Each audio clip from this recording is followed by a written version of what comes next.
I'm not losing you. Ooh, I fucking got his bitch ass. So I haven't really been in the mood to play any sort of games recently. I kind of go in and out of these phases where I'll play a bunch of new games and then I'll just get burnt out. I'm sure most of you know this feeling. When I'm burnt out, I tend to watch videos on games I used to play. One of those games being Final Fantasy 15. And I remember enjoying the game while I played it, but I don't have a lot of actual memories of the game. Except for one.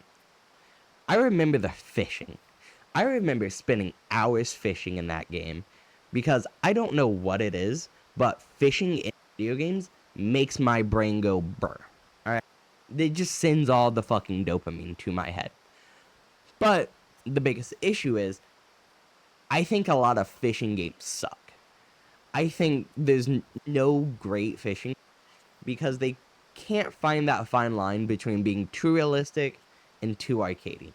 Like, I want a game that actually makes me work for a fish, but I don't catch a fish every 2 seconds. I'm not throwing my line in the water and immediately pulling it back out with a fucking 150-pound fish. I just don't like that kind of thing. But I also sitting there for half an hour. Because why, when I come home from work, do I just want to sit there? I don't. I don't. But remembering Final Fantasy 15 and kind of the fishing in that game, I wanted to find a good fishing game. Just something to play casually in my downtime. And if you look at me, I'm not exactly the fishing audience. So I know it's hard for me to find something that I like, but I found one. Catch and Release. Now you might be asking, what's Catch and Release? It is a VR fishing game. And you know, what's more realistic than VR, right? You have the sound of water flowing, birds chirping, frogs croaking, you see wildlife, you see deer, you see a bear, you see frogs. And yeah, fucking course, this fish. Now, I know I said my main criticism of fishing games is that they can't find the line between realistic and arcadey, and all I've been talking about right now is realism. But that's because that's what VR excels at, is the realism aspect. It puts you into the world. The fishing is where it rides that line that I like. All right. Now, I know I said my big criticism of fishing games is they can't find the line between realism and arcade, but it's VR. Realism's the name of the game. I know it has more of a cartoonish art style, but it's immersive. That's what VR is good at. The fishing is where it gets a bit more arcadey, but it rides a nice line.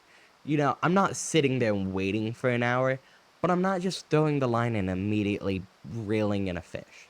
And whenever you do get a bite, you have to actually work to catch a fish. You have to tire it out. You have to watch your line tension. You have to work with the fish, and you're not just ripping it out of the water immediately. And one of my personal favorites is you're not even fishing just to fish. You're not fishing just to catch a bigger fish. There's an actual quest system. It's very loose, but it's there to just kind of encourage you to do more, explore a bit more, catch bigger fish. If you're looking for a fishing game, I highly recommend checking out Catch and Release. And if you don't have a VR headset, maybe one day I'll do a flat screen video game. If you're looking for a good VR fishing game, I highly recommend Catch and Release. It's $20, a bit pricey, but that's kind of the state of VR games in general. With that being said, feel free to like, subscribe, go check out my Twitch. I'll probably be playing through the Metro series. And yeah, deuces.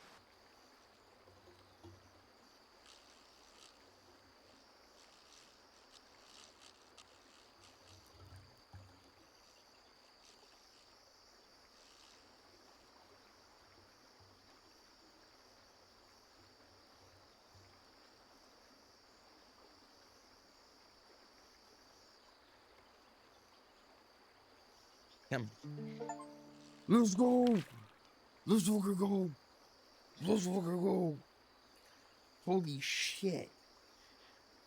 What, like